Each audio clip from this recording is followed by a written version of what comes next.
आज पढ़ेंगे लुसेंट का पेज नंबर 3। इसके पहले मैंने 2 वीडियो अपलोड कर रखा लुसेंट से संबंधित, नहीं देखे तो जाकर देख लीजिएगा। चलिए देर न करते वीडियो को स्टार्ट करते हैं।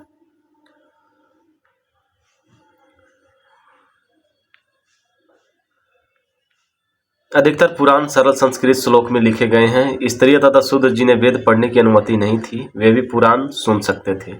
पुराणों का पाठ पुजारी मंदिरों में किया करते थे। अब यहाँ पे देखिए, पुराणों में मत्स्य पुराण सबसे प्राचीन एवं प्रामाणिक है।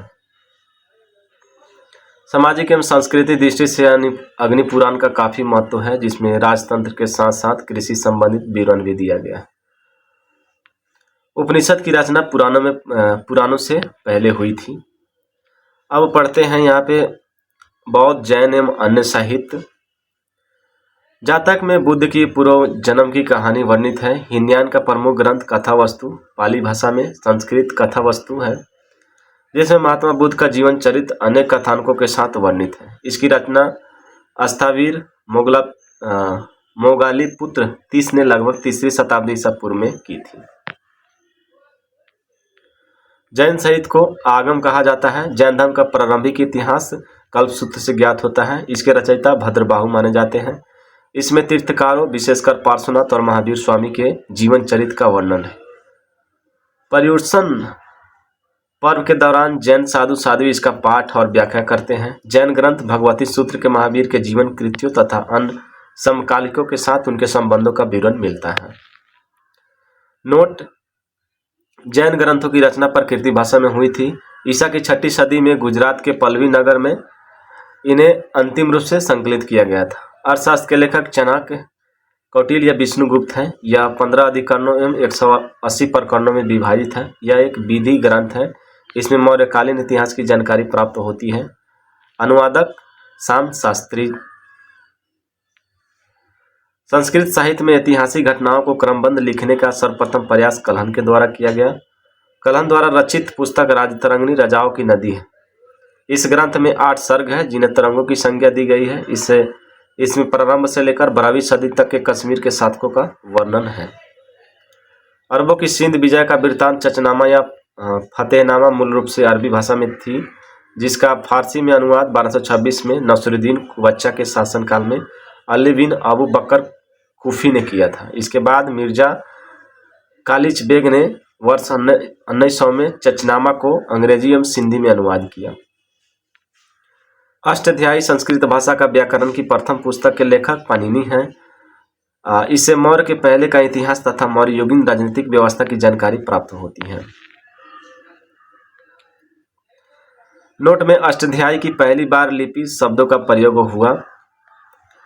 कंत्यागन की गार्गी संहिता एक ज्योतिष ग्रंथ है, फिर भी इसमें भारत पर होने वाले यवन आक्रमण का उल्लेख मिलता है। पतंजलि पुष्यमित्र शुंग के पुरोहित थे।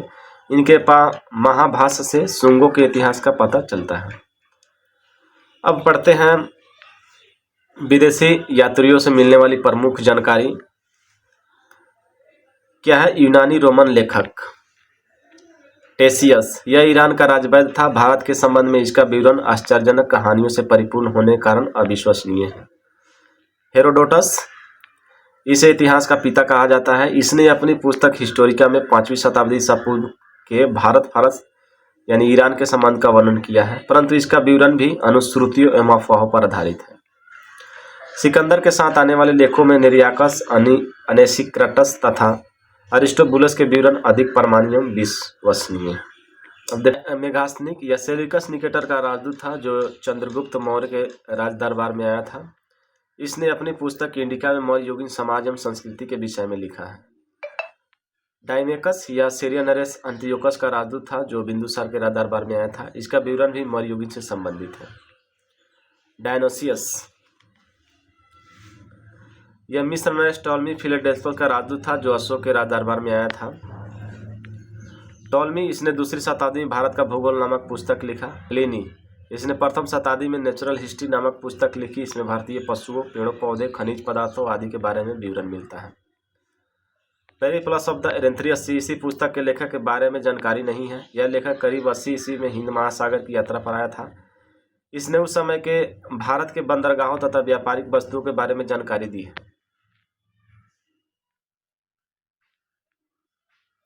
अब ये चीनी लेखक की बात करते हैं फाहियान। यह चीनी यात्री गुप्त नरेश चंद्रगुप्त द्वितीय के दरबार में आया था।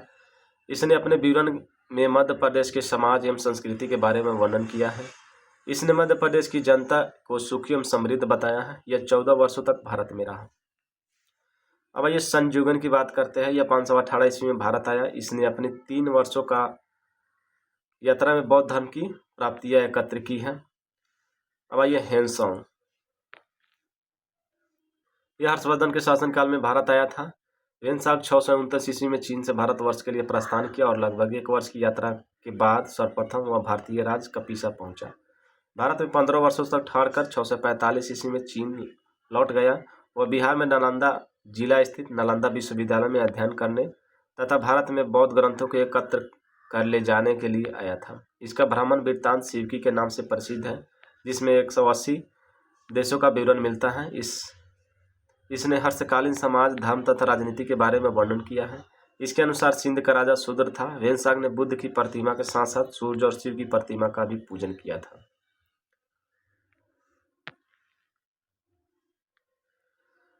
अब यहाँ पे देखिए, हेनसांग के अध्ययन के समय नालंदा विश्वविद्यालय के कुलपति आचार्य सिलभट थे। यह विश्वविद्यालय बौद्ध दर्शन के लिए प्रसिद्ध था। इत सिंह के देखते हैं। यह 7वीं शताब्दी के अंत में भारत आया था। इसने अपने विवरण में नालंदा विश्वविद्यालय, विक्रमशिला विश्वविद्यालय तथा अपने समय में भारत का वर्णन किया। अब देखते हैं अरबी लेखक अल-बरूनी। यह मोहम्मद गजनबी के साथ भारत आया था। अल-बरूनी ख्वारिज या खीव आधुनिक तुर्कमेनिस्तान का रहने वाला था। अरबी में लिखी गई उसकी कृति किताबुल हिंद या तहकीक-ए-हिंद, भारत की खोज, आज भी इतिहासकारों के लिए एक महत्वपूर्ण स्रोत है। यह एक विस्तृत ग्रंथ है जो धर्म और दर्शन, त्योहारों, खगोल विज्ञान, कीमिया, रीति रिवाजों तथा प्रथाओं, सामाजिक जीवन, भार, तौल तथा मापन विधियाँ, मूर्तिकला, कानून, मापदंड, विज्ञान आदि विषयों के आधार पर 80 अध्यायों में विभाजित है। इसमें राजपूत कालीन समाज, धर्म, रीति रिवाज, राजनीतिक आदि पर सुंदर प्रकाश डाला गया है। इब्न बतूता, इसके द्वारा अरबी भाषा में लिखा गया उसका यात्रा वृत्तांत, जिन्हें रेहवा कहा जाता है। रेहला 14वीं शताब्दी में भारतीय उपमहाद्वीप के सामाजिक तथा सांस्कृतिक जीवन के विषय में बहुत ही प्रचुर तथा सबसे रोचक जानकारियाँ देता है। 1333 ईस्वी में दिल्ली पहुंचने पर इसकी विद्वता से प्रभावित होकर सुल्तान मोहम्मद बिन तुगलक ने इसे दिल्ली का काजी या न्यायाधीश नियुक्त किया। तो इस वीडियो में इतना ही। फिर मिलते हैं पेज नंबर 4 लेके। तब तक के लिए धन्यवाद।